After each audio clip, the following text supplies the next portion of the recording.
Have you ever heard a knock on your door late at night and felt that little jolt of fear? You peek through the peephole, your heart thumping, wondering who it could be. Now, imagine you're alone, deep in a forest, miles from the nearest town. The only sound is the wind whistling through the pines. Then, you hear it. A knock, firm, deliberate, echoing through your tiny cabin.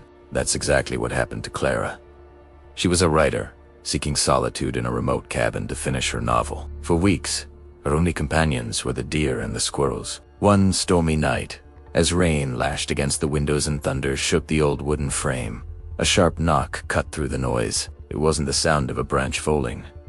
It was a knock. 3 distinct raps on her door. Her first thought was that someone was lost, a hiker caught in the storm. Her phone had no signal, so she couldn't call for help. She grabbed her heavy-duty flashlight, took a deep breath, and crept to the door.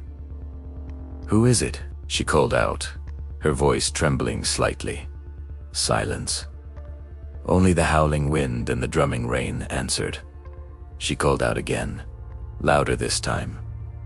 "Hello, is anyone there? Do you need help?" Still nothing. A knot of unease tightened in her stomach. Maybe it was just the storm playing tricks on her. She tried to convince herself, turning away from the door. Then it came again. Knock, knock, knock. Louder this time, more insistent. It sounded desperate. This was no trick of the wind. Someone was out there. Taking a risk, she decided she couldn't just leave someone to suffer in this weather. She unbolted the heavy oak door, holding her flashlight like a weapon, and pulled it open just a crack. The beam of her flashlight cut through the darkness, illuminating the pouring rain. Her porch was empty. She swung the light left, then right. Nothing but swaying trees and glistening wet leaves. Confused and a little spooked, she was about to shut the door when her light caught something on the porch floor. A small, muddy footprint. Far too small for an adult. It looked like a child's bare footprint. Her heart pounded. A child out here, alone, in this storm. "Hello," she yelled into the night, stepping onto the porch. "Is there a child out here?" The wind roared back at her, whipping her hair across her face. She scanned the tree line, but the darkness was impenetrable. Shivering from both cold and fear, she retreated inside, bolting the door behind her. She couldn't sleep. The image of that small, muddy footprint was burned into her mind. She sat by the window, watching the storm, jumping at every creak and groan of the old cabin.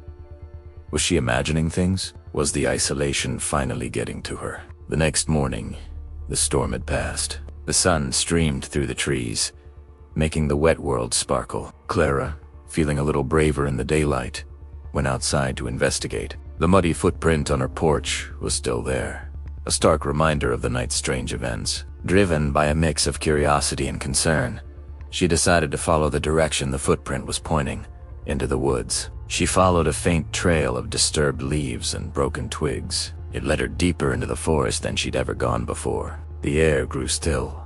The sounds of birds faded away. After about a 20-minute walk, she stumbled into a small, overgrown clearing. In the center stood a single, weathered stone. It was an old forgotten gravestone. Kneeling down, she brushed away the moss and leaves. The inscription was faint, worn down by years of wind and rain, but she could just make out the words, "Lily aged 7. Lost to the woods." A date was carved below, exactly 100 years ago, to the day. A cold dread washed over Clara. She looked down at the base of the gravestone. There, in the soft earth, was another small, muddy footprint, identical to the one on her porch. Suddenly, it all clicked. The midnight knock, the child's footprint, the disappearance into the night. The person who had knocked on her door wasn't a lost hiker. It wasn't even someone who was alive. It was the spirit of a little girl named Lily, lost in these woods a century ago, perhaps still searching for shelter from a long-forgotten storm. Clara slowly backed away from the clearing, her mind racing. She was a writer of fiction, but this was a story far stranger than any she could have invented. The woods no longer felt like a peaceful retreat. They felt ancient and filled with secrets. She realized that by answering that knock, she had unknowingly invited a ghost to her door. That night, she didn't hear a knock, but as she sat at her desk, trying to write, she felt a sudden chill in the air. She looked up and thought she saw a faint, fleeting shape of a small girl standing by the window, looking out into the dark woods before fading away. Lily wasn't knocking anymore. It seemed that all she wanted was for someone to know she was there, to remember her. Clara never finished her novel in that cabin. She packed her bags the very next day, but she never forgot the midnight knock or the small, muddy footprint. She eventually wrote a new story, not the one she intended, but the story of a little girl named Lily, lost in the woods, ensuring her memory wouldn't be forgotten again. Some stories, she learned, are not just written on paper. They're etched into the very landscape, waiting for someone to listen. What would you have done? Would you have opened the door? Let me know in the comments below. And if you love stories that send a shiver down your spine, make sure to hit that subscribe button and ring the bell so you won't miss our next adventure into the unknown. Thanks for watching, and stay curious.